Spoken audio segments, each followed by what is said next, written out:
Glória a Deus. O Ministério de Louvor está liberado.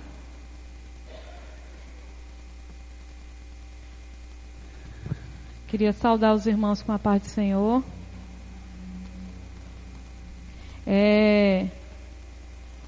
Nós vamos dar continuidade ao estudo da revistinha. Hoje nós vamos falar na lição 6. Os irmãos que tiverem a revistinha aí, abram na lição 6. E quem não tiver, e também quem tiver a revistinha, lógico, abra também em Mateus capítulo 6.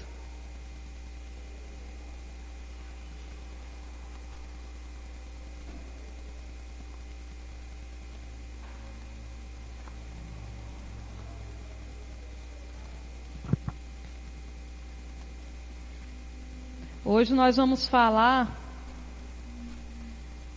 sobre princípios reais de relacionamento. Nós vamos falar sobre 2 relacionamentos que nós devemos priorizar nas nossas vidas. E Jesus, ele nos dá uns ensinamentos aqui. Eu estava estudando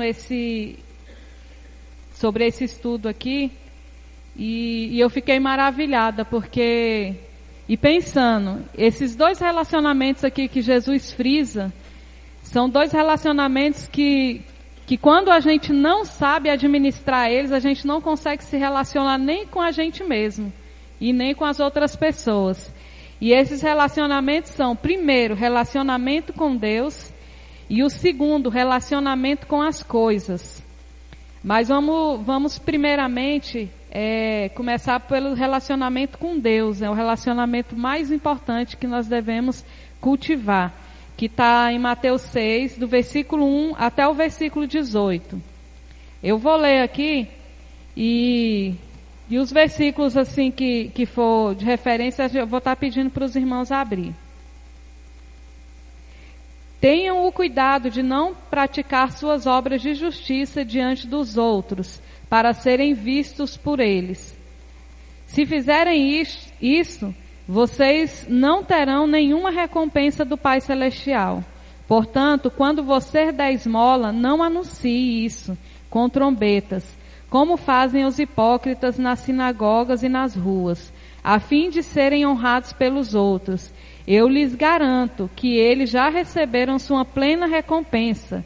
Mas quando você der esmola, que a sua mão esquerda não saiba o que está fazendo a direita, de forma que você preste a sua ajuda em segredo, e seu Pai, que vê o que é feito em segredo, o recompensará.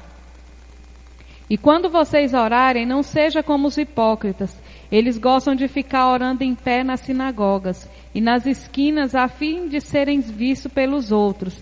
Eu lhes asseguro que eles já receberam sua plena recompensa. Mas quando você orar, vá para o seu quarto, feche a porta e ore ao seu Pai que está em secreto. Então o seu Pai que vem em secreto recompensará. E quando orarem, não fiquem sempre repetindo a mesma coisa, como fazem os pagãos. Eles pensam que por muito falarem, serão ouvidos. Não sejam iguais a eles. Porém, porque o seu Pai sabe do que vocês precisam antes mesmo de pedirem. Vocês orem assim: Pai nosso que estás no céu, santificado seja o teu nome. Venha o teu reino, seja feita a tua vontade, assim na terra como no céu. Dai-nos hoje o pão de cada dia. Perdoe as nossas dívidas, assim como perdoamos os nossos devedores. E não nos deixe cair em tentação, mas livra-nos do mal, porque teu é o reino, o poder e a glória para todos sempre. Amém. Porque se perdoarem as ofensas um dos outros, o Pai Celestial também lhes perdoará. Mas se não perdoarem uns aos outros, o Pai Celestial não lhes perdoará as ofensas. Quando jejuarem, não mostrem uma aparência triste como os hipócritas, pois eles mudam a aparência do rosto, a fim de que os outros vejam que eles estão jejuando. Eu lhes digo verdadeiramente que eles já receberam sua plena recompensa. Ao jejuar, arrumem o cabelo e lave o rosto, para que não pareçam aos outros que você está jejuando, mas apenas a seu Pai que vê em secreto, e seu Pai que vê em secreto o recompensará. Amém? Nesses versículos que eu acabei de ler, no primeiro versículo, Jesus ele nos dá 3 instruções. Primeiro, ele nos dá uma ordem, ou seja, primeiro versículo, versículo 1 aí do capítulo 6, ele nos faz um alerta, nos dá uma ordem. Guardai-vos, ou seja, prestem atenção, tenham cuidado. Eu não sei como é que está aí na tradução da Bíblia de vocês. No versículo 1, no comecinho aí. Jesus ele está falando o quê? Para que a gente preste atenção, que a gente tenha cuidado, que a gente vigie.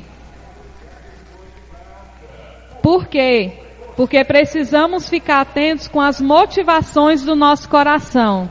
A gente vê aqui que no versículo 1, o versículo diz: tenham cuidado de não praticar as suas obras de justiça diante dos outros, para serem vistos por eles. Ou seja, muitas vezes a gente faz algo não com a intenção de agradar o Senhor, não porque o Senhor nos tocou, mas para que as outras pessoas nos vejam. E Jesus ele nos faz esse alerta. Ele nos faz esse alerta para que a gente venha vigiar pelas intenções do nosso coração. A segunda orientação que Jesus nos dá é uma prática. Exercer a vossa justiça diante dos homens.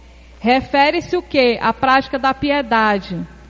Então, quando a gente for praticar alguma coisa, que a gente seja verdadeiramente piedoso, que a gente não venha fazer de conta que a gente está sendo piedoso para demonstrar algo para alguém. E a terceira orientação é um objetivo. Tudo que a gente faz tem um objetivo, né? A gente tem um objetivo a alcançar. E o objetivo dos hipócritas, dos fariseus, aqui como está sendo, era o quê?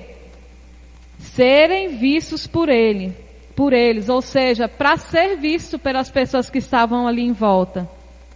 O propósito dos fariseus era a busca pela glória dos homens, e não pela promoção da glória de Deus. Alguém pode ler Mateus 5, versículo 16? Mateus 5, versículo 16.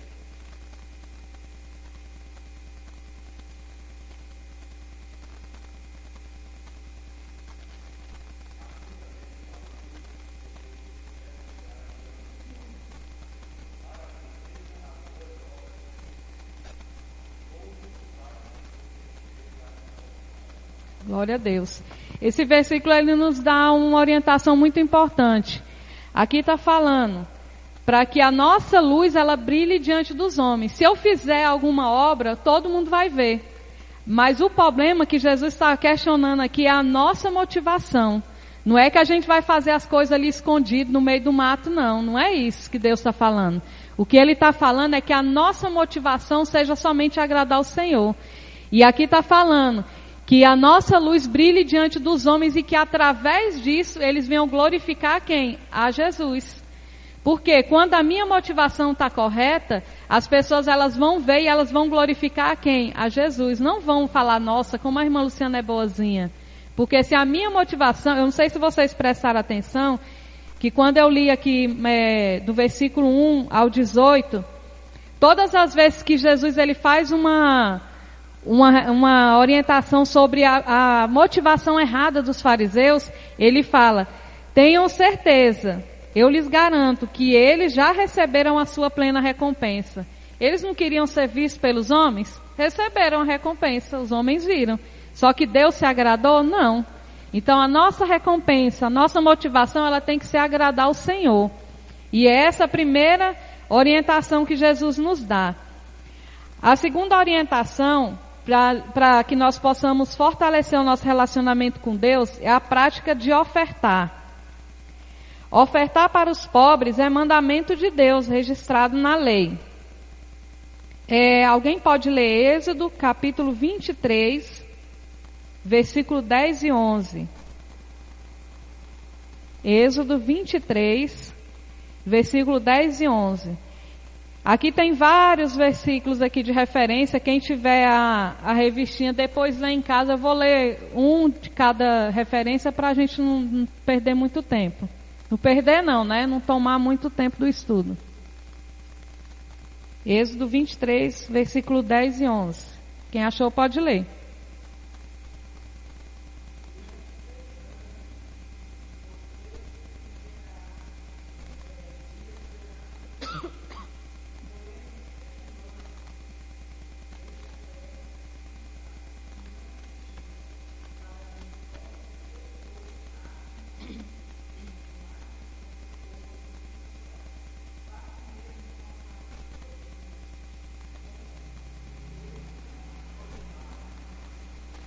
Amém. Aqui, a palavra do Senhor está falando, nos orientando a ofertar de tudo que a gente tem, seja da plantação, seja do que for, mas que a gente venha ofertar.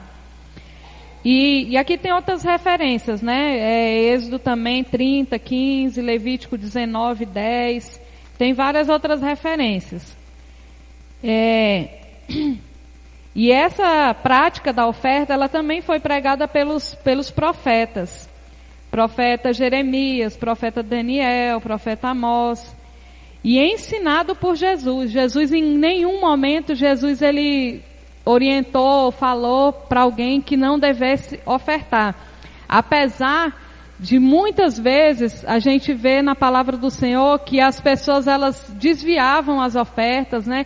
E isso deixavam os apóstolos, né, indignados com aquela situação.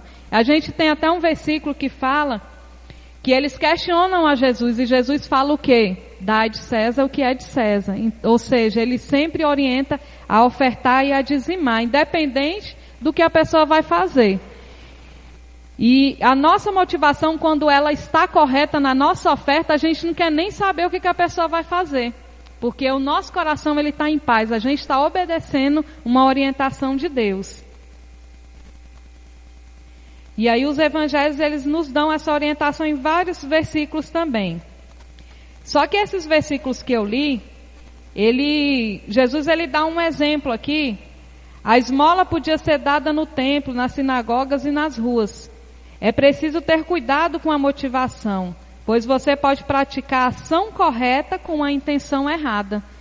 Então assim, ou seja, a pessoa tem ali, vê uma pessoa com dificuldade, né, passando por uma necessidade, vai ali ajudar para as pessoas olhar, ou até mesmo para aquela pessoa ficar grata a ela e falar, eu vou fazer aquilo ali para fulano e fulano vai ficar o tempo todo me devendo. Tem pessoas que fazem isso, né? Eu conheço pessoas assim, já convivi com pessoas assim, e isso é muito ruim, porque quando a gente faz, a gente dificilmente, se eu der alguma coisa para Ana Cláudia, Deus vai usar a Ana Cláudia para me abençoar de volta. Né? Às vezes pode até ser que lá na frente o Senhor ele vai usar ela para me abençoar. Então a minha motivação não deve jamais ser assim, eu vou dar para Ana Cláudia porque amanhã eu vou precisar e ela vai ter que me dar também, porque eu já ajudei ela. Então a nossa motivação ela não pode ser dessa forma. A gente tem que dar e ser grata ao Senhor por ter nos dado a condição de ajudar aquela pessoa. Tem um texto na Bíblia que eu gosto muito, como eu não sou muito de gravar, me veio à memória agora, senão eu tinha procurado para vocês anotar essa referência. Mas a palavra do Senhor ela diz que mais bem-aventurado é aquele que dá do que o que recebe. Então, assim, a própria palavra do Senhor ela nos orienta a isso, que nós somos muito mais bem-aventurados. Ser bem-aventurado já é bom, imagina você ser mais do que bem-aventurado. E ele faz uma comparação aqui, falando que aquilo que a nossa mão esquerda faz, que a nossa direita não fique sabendo, que a mão direita não fique sabendo. E eu estava meditando nessa comparação que Jesus faz, tirando as pessoas que são canhota, quando você faz alguma coisa, se você é acostumado a lidar com a sua mão direita, se você faz alguma coisa com a sua mão esquerda, você sente uma certa dificuldade. Por que Jesus ele falou o que a esquerda faz, que a direita não fique sabendo? Porque a grande maioria das pessoas, elas são, eu não sei bem como é que fala, eu acho que canhoto que é destro, né? Ou é a direita, tá. Então, assim, o normal, não é que seja normal, né? O mais comum é que as pessoas, elas tenham mais habilidade com a mão direita. Ou seja, se eu fizer qualquer coisa com a minha mão esquerda, eu vou sentir falta da direita. Então, a Ana quer falar. Atos 20, 35, esse versículo que eu acabei de falar agora, de ser mais bem-aventurado aquele que dá do que o que recebe.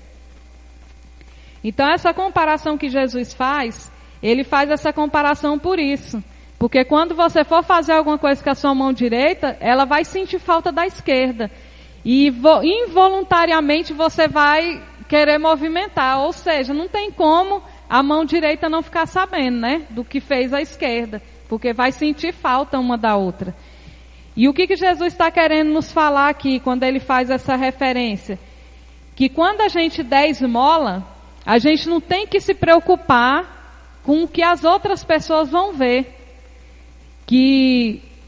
Ou seja, se eu fizer algo para a pessoa, ela vai saber, aquela pessoa que eu estou ajudando, ela vai saber. De repente, uma pessoa mais próxima dela vai saber, mas a minha motivação não tem que ser mostrar para essas pessoas que eu estou fazendo. Tem que ser verdadeiramente agradar ao Senhor. Por quê? Porque a recompensa, ela não vem de ninguém. A recompensa, ela vem do Senhor. E quando a recompensa, ela vem do Senhor, ela vem na hora certa, no momento certo, exatamente naquilo que eu estou precisando. Às vezes eu posso falar assim, eu vou fazer determinada coisa para fulano, vou limpar, um exemplo, vou limpar a casa para Ana Cláudia, porque amanhã ou depois eu posso estar enferma e ela vai lá limpar para mim. Só que de repente Deus vai usar a Ana Cláudia por uma coisa muito maior na minha vida. E a minha motivação era o quê? Deixar ela refém de uma dívida, né? Então quando eu precisar, ela não vai poder me negar, porque eu fiz para ela.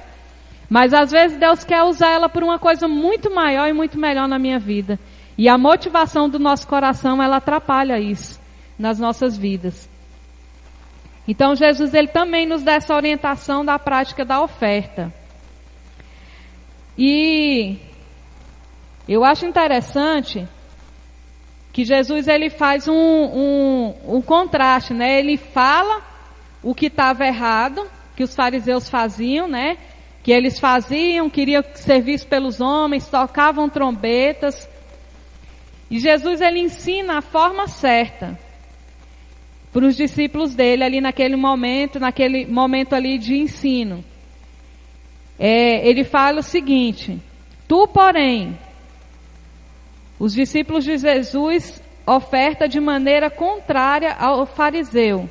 Ele deve ser feita com expressão de amor e obediência. Alguém pode ler 2 Coríntios 8, 2 Coríntios capítulo 8, versículo 8 e 9. O que Jesus está falando aqui, para que os discípulos fizessem da forma contrária, que a oferta deles fossem oferta com expressão de amor e de obediência.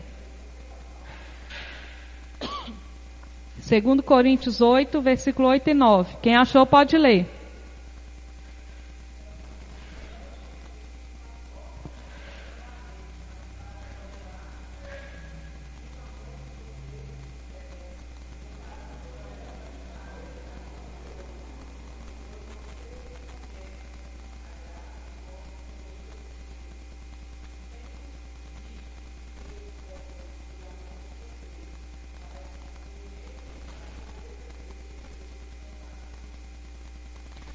Olha só que tremendo esse versículo, né?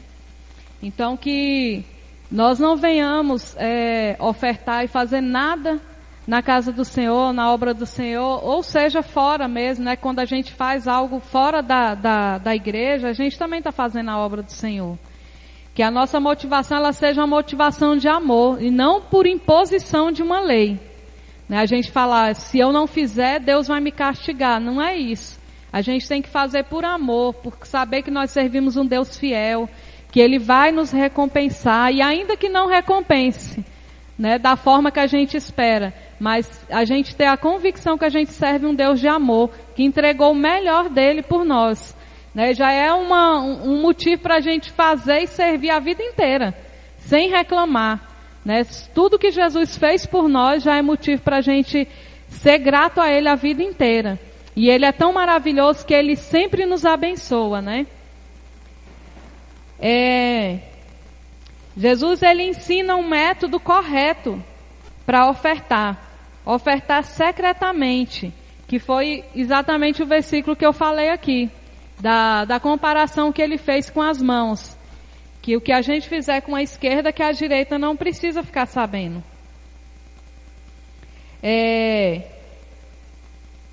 Alguém pode ler Mateus 25, versículo 37 ao 39.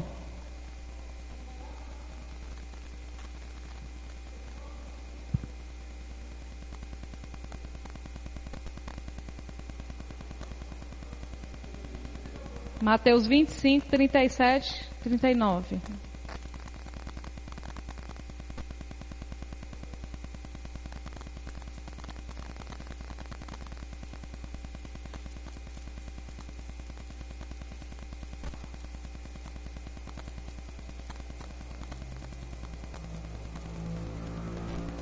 Amém? Alguém achou isso? Se achou, pode ler.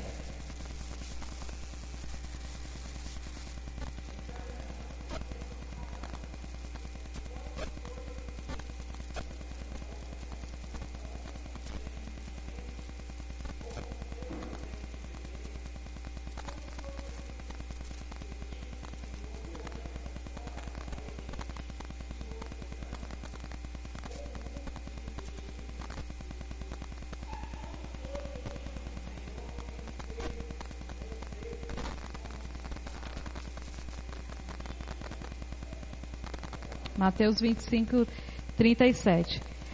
E olha só como que Deus é maravilhoso. Ele nos ensina, fala a forma errada, Ele nos ensina a forma correta e ainda nos dá uma recompensa. A recompensa daquilo que a gente faz em secreto, o nosso Pai, Ele recompensa também em secreto. A referência, Provérbios 14, 21. Provérbios 14, 21. Se algum irmão achar aí, pode ler, viu?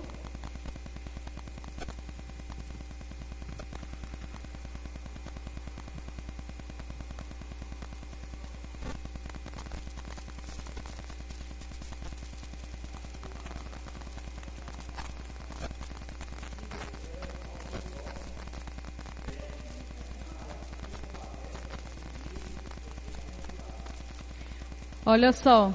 A palavra do Senhor está falando que quando a gente faz a vontade de Deus, nós somos bem-aventurados. E a recompensa é essa. A recompensa é a gente ser bem-aventurado em tudo que a gente faz, né? Ser bem-aventurado é o quê? É uma pessoa que tudo aquilo que precisa, o Senhor, Ele supre as necessidades. Não precisa da gente ficar angustiado, não precisa da gente ficar desesperado, né? Inclusive a gente vai até falar sobre isso mais na frente aqui. Outra coisa que Jesus nos ensina é a prática correta de orar. Ele nos ensina uma oração completa, uma oração que é simples e completa. Não precisa de nada mais. E o que Jesus ele nos ensina na oração do Pai Nosso? Não é que a gente faça uma oração repetitiva, que a gente repita essa oração, mas nos ensina a forma correta que a gente deve orar. Porque dentro da oração do Pai Nosso, a gente reconhece a paternidade de Jesus, Deus ele nos dá a provisão daquilo que a gente precisa. E outra coisa, nos ensina a perdoar, porque é uma coisa essencial na vida do cristão, é perdoar, se perdoar e saber perdoar os outros, né? Para que a gente possa ser perdoado por Deus. Eu vou dar uma acelerada aqui, para a gente ver o outro tipo de relacionamento. O tempo está voando, né?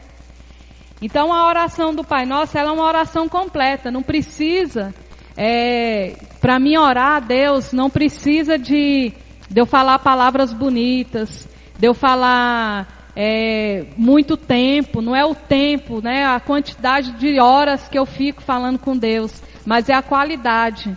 Muitas vezes eu vou ter um tempo bom para me falar com o Senhor ali, tirar um tempo para orar, e muitas vezes eu não vou ter. Às vezes quem trabalha precisa ali de, eu já ouvi testemunho de irmãos que na hora do almoço, ou na hora que vai ali no banheiro, vai ali e ora. Então assim, às vezes é o tempinho que você tem, você vai lá e ora. E esse tempo, quando ele é de coração, quando é feito da forma correta, o Senhor ele recebe.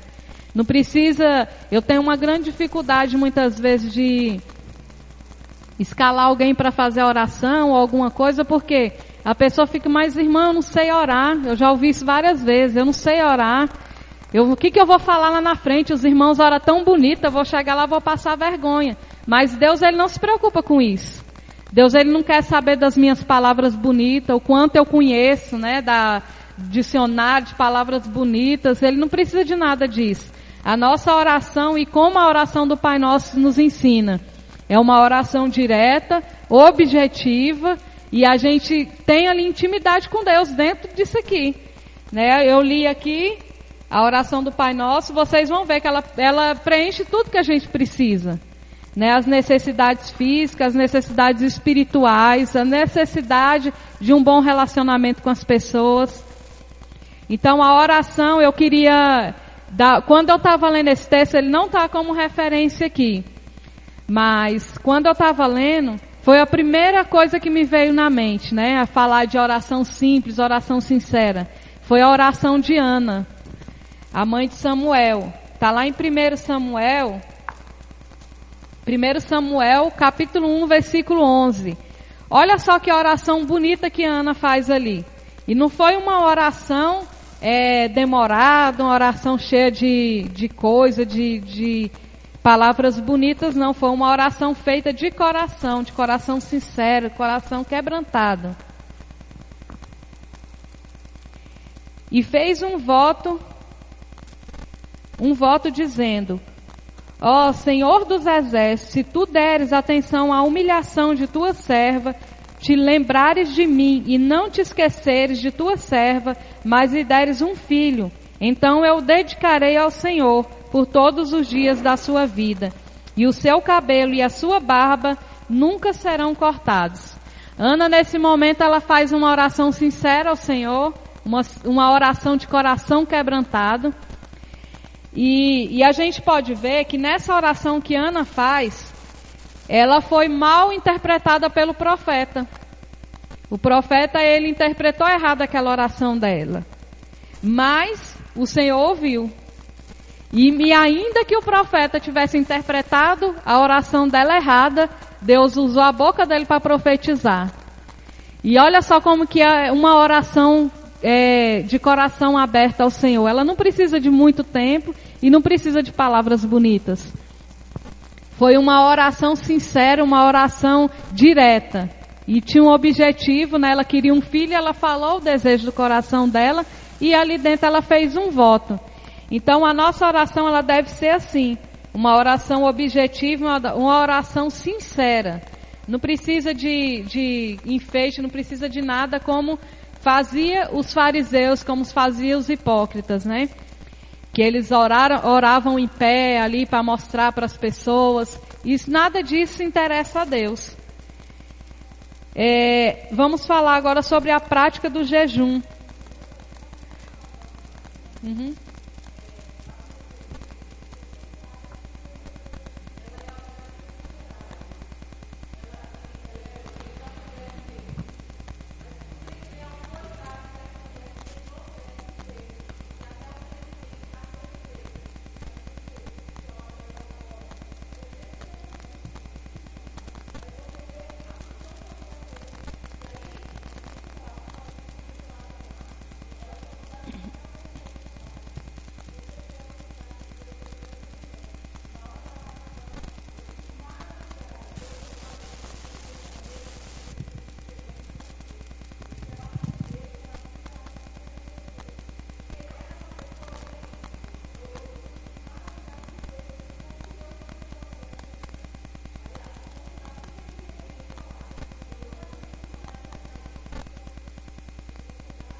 Amém. E a oração, ela é algo assim, como tem um hino, né, que fala que a oração, ela é alimento. A gente precisa falar com Deus, a gente precisa se relacionar com Deus, porque nós precisamos ser alimentados pela palavra e pela oração, né? Porque a oração é você se relacionando com Deus, é você falando com Deus. E o jejum, ele é o companheiro fiel da oração. Ele é o irmão gêmeo da oração, né, Glauciane? A Glauciane sabe o que é ser irmão gêmeo, né? Então, assim, o jejum, ele é o companheiro. Só que o jejum, ele não pode ser nunca por imposição. Ele tem que ser uma prática voluntária. Eu não sei se vocês já observaram que todo mês a gente tem um jejum aqui na igreja, né? O pastor já tem um tempo que a gente está com isso, assim, sempre a gente faz um jejum. E eu não sei se vocês já observaram que o pastor Gilberto, ele nunca impôs. Ele nunca falou, a igreja tem que fazer. Ele sempre faz, nós vamos estar fazendo um jejum, os irmãos que quiserem participar, né? Ele sempre deixa isso de uma forma voluntária. Por quê? Porque o jejum, ele tem que ser uma coisa muito particular. Uma coisa que o seu corpo, ele tem que sentir essa necessidade de fazer, de você se reservar, de você tirar ali aquele momento com Deus, né? Um momento de separação. E aqui Jesus, ele condena a forma que os fariseus e os hipócritas jejuavam. Por quê? Porque eles ficavam desfigurados, né? Eles ficavam assim... para parecer para as pessoas assim, nossa, como fulano é santo, né? Como fulano é fervoroso. E Jesus, ele não nos ensina dessa forma. Ele ensina o quê? Lave os cabelos, fica ali, é como se Jesus estivesse falando, haja naturalmente. Por quê? Porque o jejum é uma coisa particular. Eu não tenho que ficar expondo para ninguém, olha, irmã, estou jejuando, e Deus está fazendo, não, é uma coisa particular.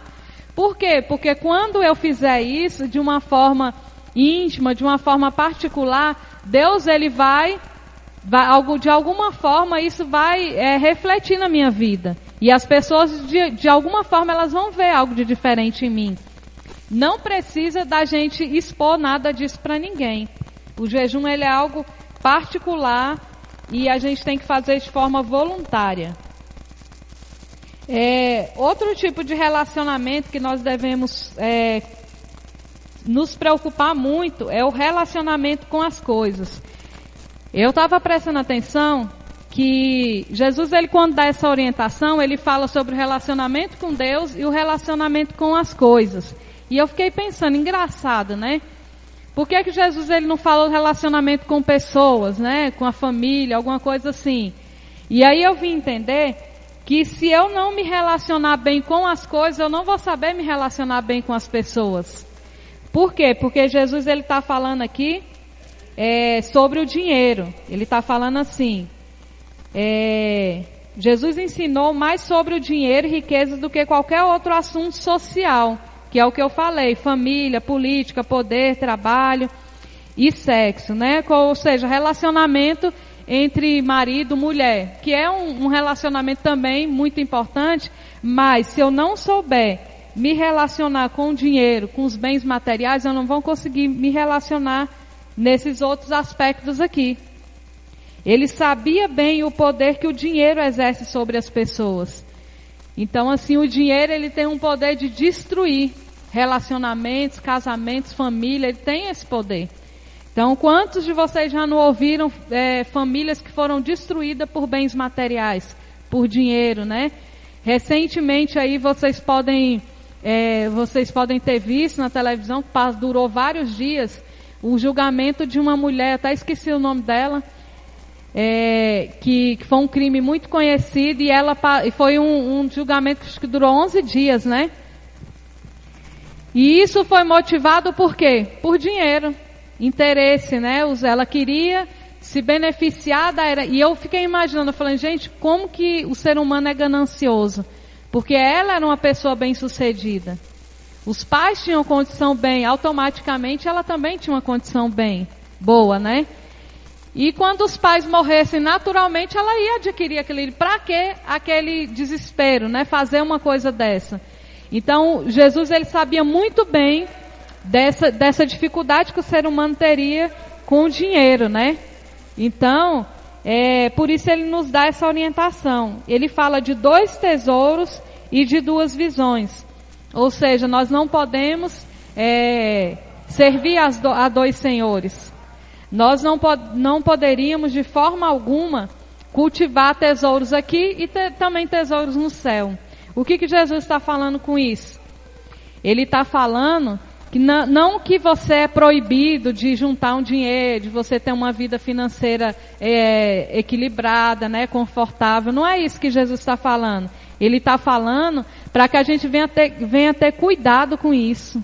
Para que a gente não venha priorizar isso, colocar isso à frente de Deus. Porque a partir do momento que a gente coloca isso à frente de Deus, as consequências é o quê? Morte. Morte espiritual, morte nos relacionamentos, morte em diversas áreas da nossa vida. E uma coisa que Jesus ele fala aqui, né? Que quando a gente junta tesouros na terra, a traça e o ferrugem corrói. E eu fiquei pensando, né? A traça e o ferrugem são coisas que eles não vai ali e devora de uma vez. É uma coisinha assim contínua e bem lenta. Quando você vê, aquele negócio já não presta mais. E Jesus ele nos deu essa orientação, que aquilo que a gente junta vai indo, vai embora. Não fica, não é eterno. Nós sim somos eternos, mas as coisas que a gente junta aqui nessa terra não são. E quando a gente morre, nada vai com a gente, tudo fica aqui. Então ele nos tira essa preocupação da gente estar juntando, essa ganância, essa loucura da gente ficar priorizando as coisas que tem na terra, né, as coisas materiais. Quando a traça e o ferrugem não corrói, o ladrão vem e rouba, né? E esse ladrão não significa só esse ladrão que a gente acostuma ver aí, né, que assalta uma casa, que te rouba ali no meio da rua, não. Muitas vezes o ladrão é o ladrão da alegria da nossa vida, porque a gente começa a colocar a nossa alegria, a nossa fé em coisas materiais. E o inimigo, com certeza, ele vai roubar a sua alegria de viver. Por quê? O ser humano, enquanto mais tem, mais ele quer. Então você nunca vai ser feliz. Você pode ver que tem pessoas que são ricas, têm muito dinheiro, mas não são felizes. Por quê? Porque o ladrão roubou a alegria delas. Colocou a alegria delas naquelas coisas. E a nossa alegria, ela vem do Senhor. E o outro tipo de ladrão é esse exemplo que eu acabei de dar, né? Às vezes a ganância de um parente, a ganância, isso aí vai roubar aquilo que a gente fez tanto empenho para juntar. Então nós não devemos nos preocupar com isso. E Jesus ele faz essa orientação, né, sobre as coisas materiais, sobre o dinheiro. E ele também nos faz uma orientação muito, muito interessante. É uma coisa que tem acontecido hoje em dia, assim, que tem tirado a paz de muitos, né? Inclusive, eu queria pedir para os irmãos fazer silêncio, está atrapalhando aqui, amém? Outra coisa, assim, que tem, assim, atrapalhado muito as emoções, a gente tem até falado sobre isso na oração de mulheres, é sobre a ansiedade. É uma coisa, assim, que tem tirado a paz das pessoas, né? A ansiedade. Então ele vai falar o quê? Ele vai falar para a gente não andar ansioso por coisa alguma. Muitas vezes a gente fica tão ansioso, né, com as coisas. Meu Deus, como é que eu vou fazer? E eu vou falar isso para vocês por experiência própria. Ultimamente eu tenho andado numa ansiedade tão grande, mas tão grande, que tem hora que eu tenho que pedir para Deus me chamar para a realidade. Porque é uma coisa assim que tem hora que tira a minha paz, que me deixa para baixo mesmo, né? Então, assim, é uma coisa que nos atrapalha muito. No versículo 25 aqui de Mateus 6,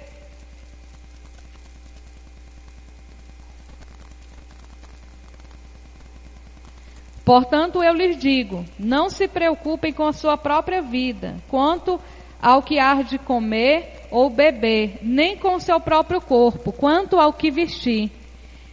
Não é a vida mais importante que a comida e o corpo mais importante que a roupa? Observem as aves do céu. Não semeiam, nem colhem, nem armazenam em celeiros. Contudo, o Pai Celestial as alimenta. Não tem vocês muito mais valor do que elas? E olha só que tremenda essa orientação que Jesus faz, para que a gente não venha andar ansioso, preocupado com o que comer, com o que vestir, né? Preocupado com essas condições. Por quê? Porque o Senhor, Ele cuida de nós. E Ele dá um exemplo assim tremendo, que Ele fala das aves do céu, e Ele fala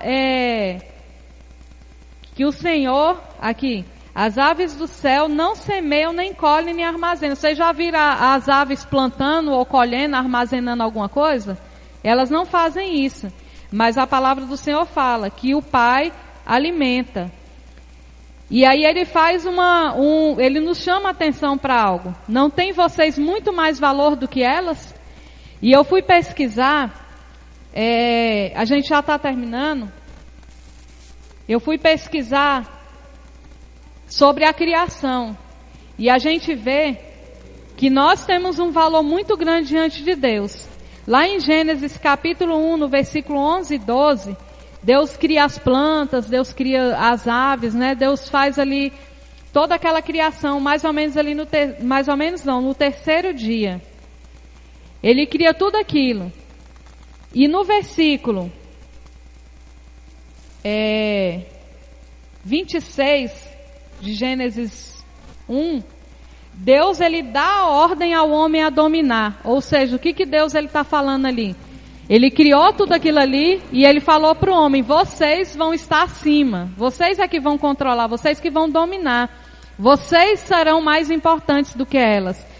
E aí, o que acontece? No sexto dia, que está lá em Gênesis 2, no versículo 7, Deus cria o homem. Eu queria que alguém abrisse, eu achei assim, importante a gente ler esse versículo, para que a gente não venha mais andar angustiado, né? Tirar a nossa paz, porque nós somos muito mais importantes para Deus do que muitas outras coisas. Gênesis 2, no versículo 7. Então o Senhor Deus formou o homem do pó da terra e soprou sobre as suas narinas o fôlego de vida. E o homem se tornou um ser vivente. Olha só o que Deus faz. Vocês viram durante a criação, em algum animal que Deus criou, em alguma outra coisa que Deus criou, ele soprar, ele colocar as mãos? Não. Tudo ele fez com a palavra dele. Mas como foi para formar o homem, ele fez com as próprias mãos e ele soprou nas narinas dele o fôlego de vida. Ou seja, soprou dentro do homem o seu espírito. Então nós somos muito mais importantes do que qualquer outra coisa, né? Exatamente, a coroa da criação. Então, assim, Deus fez com todo cuidado. Então, a gente não tem que andar preocupados, ansiosos com o que a gente vai comer, com o que a gente vai vestir. Eu queria que os irmãos se colocassem de pé.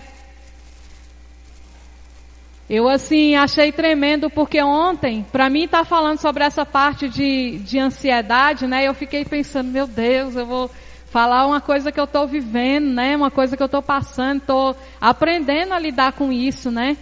E ontem o Senhor, Ele me deu uma resposta, assim, maravilhosa.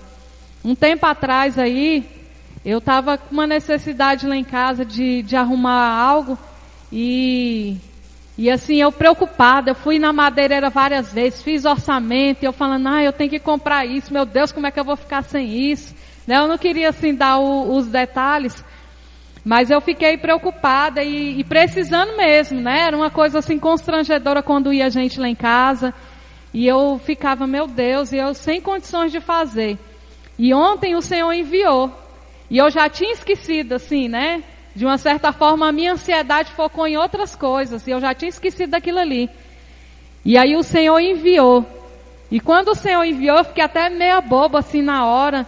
E eu falei, meu Deus, eu estava precisando disso um tempo atrás, e corri atrás, e não tive condições de comprar, e o Senhor enviou hoje. E naquele momento o Espírito Santo, Ele falou algo ao meu coração. Sabe por que eu mandei? Porque você descansou. Eu já nem estava preocupada mais com aquilo, o Senhor mandou. Então, assim, o Senhor nessa manhã, Ele quer nos falar isso, que a gente venha cultivar o nosso relacionamento com Ele, administrar o nosso relacionamento com as coisas, para que a gente venha viver em paz, que a gente não venha andar ansioso, confiar A ansiedade, ela é falta de confiança. E o inimigo, ele tem o prazer de tirar a confiança que a gente tem em Deus. Porque ele sabe que nós servimos um Deus fiel, que tem muitas promessas para as nossas vidas. E o que é que vai afastar a gente dessas promessas? A nossa ansiedade. Porque a nossa ansiedade, ela nos leva a tomar atitudes com as nossas próprias mãos, com a nossa força. E a gente sabe que não é isso, né? Nós servimos um Deus que cuida de nós nos mínimos detalhes, né? Então eu queria nessa manhã agradecer ao Senhor. Queria pedir para os irmãos fechar os olhos e agradecer ao Senhor nessa manhã. Amém? Senhor Jesus, nessa manhã, Pai, nós te louvamos, engrandecemos o teu santo nome, meu Pai, por essa palavra, por essas orientações, meu Pai, que o Senhor tem nos dado. Meu Pai, obrigado, Senhor, pelo teu cuidado. Obrigado, meu Pai, por não nos deixar desamparados nunca. Meu Pai, que nós possamos, meu Pai, nessa manhã, cultivar cada dia mais e mais, meu Pai, um relacionamento, Senhor Jesus, contigo. Um relacionamento, meu Pai, correto com as coisas. Meu Pai, que nós possamos, meu Pai, buscar cada dia mais e mais a Tua presença, a Tua face. Que nós venhamos, meu Pai, cada dia mais e mais, meu Pai, nos aprofundar, Senhor. E sentir o desejo cada dia mais de nos entregar, meu Pai, na Tua presença. Meu Pai, eu te louvo e te agradeço. Desde já, meu Pai, te agradeço pelo culto de hoje à noite. Que o Senhor venha preparar tudo, meu Pai. Que nós possamos sair daqui cheios da Tua presença, meu Pai. Te agradecemos em nome do Pai, do Filho e do Espírito Santo. Amém. Amém? Os irmãos que puderem ajudar na limpeza da igreja, né? Que